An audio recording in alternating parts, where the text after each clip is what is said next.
Monday, the 2nd of October. I'm Stephen Ridgway. Critical flaws have been discovered in the Exim mail server. So Exim is one of those, it's as old as the hills, mail transfer agents and mail servers. I've used it in the past extensively in a Linux world. I don't know how widespread its use is these days, but I suspect it's still out there in reasonable amounts. There are various flaws that have been reported since around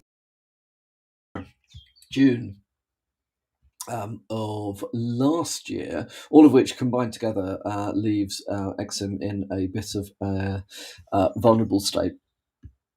So some of them that at least one which is well worth bringing to your attention is an auth out of bounds right having one of those mornings.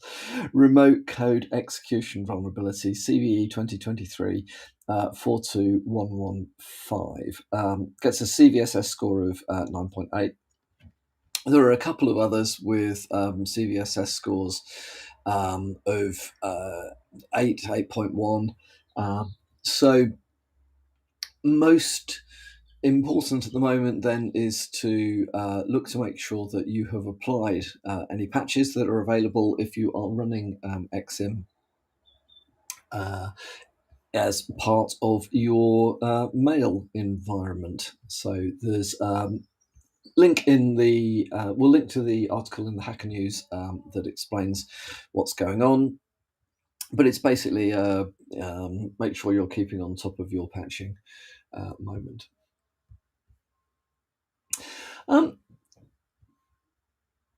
You may have spotted that freedom of information requests have resulted in all sorts of surprising releases of data which is not really supposed to have been released in the last few months. Well, UK's Information Commissioner's Office has come up with the solution to this.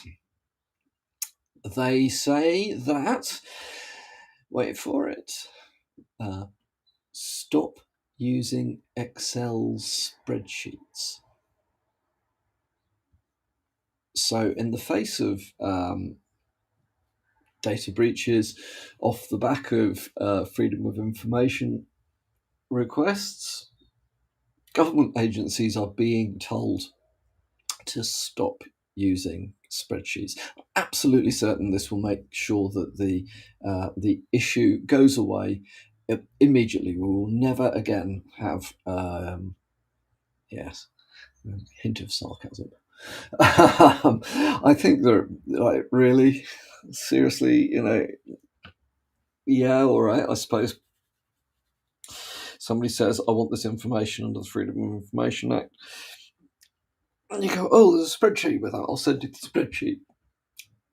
And you don't look at what data. Well, what are you going to do if the data's, where else are you going to put the data? Put it in a Word document. So I was all right, I'll send you the Word document. Oh, okay, so what's the solution to that? Don't use Word documents.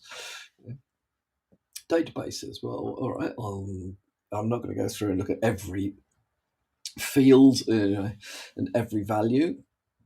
We'll just do your database extract. It's just a ridiculous approach. I don't know what on earth they think is supposed to come from this. I would say though, just make sure that you understand what data that you are storing and where it is stored. And this goes for all organisations, not just government organisations that might be hit with freedom of information requests. So that made me laugh. And then finally from me today, nice short one today. The Singapore immigration authorities are planning to introduce facial scans instead of passports. Now, before everybody sets off on the pros and cons of this one, it isn't being rolled out across the board. It's being rolled out to one of the airports. There are 9 airports in Singapore. One of them is the commercial airport, and that's the one that is being targeted. So domestic flights are not going to be part of this, although some international flights do land there. So this will begin to impact people. It's going to be interesting to see whether other airports pick up on this as an approach. Something else to bear in mind, of course, is not just the airport authorities that check your passports. The airlines themselves use your passport to check both your identity and also things like whether you've got visas or not, and so on and so forth. So I don't think we're about to see the end of the passport as we know it. Have to say, I remain a little nervous about the use of biometric data for these sorts of things. As I said before, anything that is held by an authority, governmental authority, online seems to be either used for stuff which you never intended, it was never intended to be used for, or it tends to leak. And bearing in mind that you can't change your biometrics once the stuff's out there.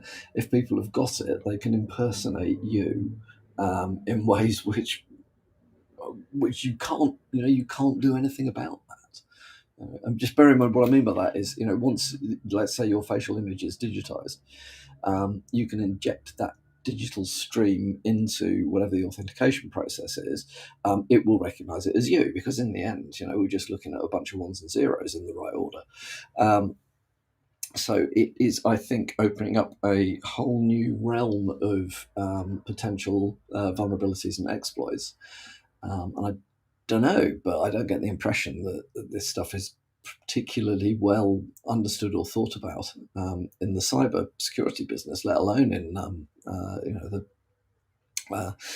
broader society. But we'll have to see where it goes. So that one's quite interesting. Interesting use of technology. Potential, however, for malicious use, I think, is lurking around in the background. Anyway, that is all from me for this Monday morning. I hope you have a good start to the week, and I will speak to you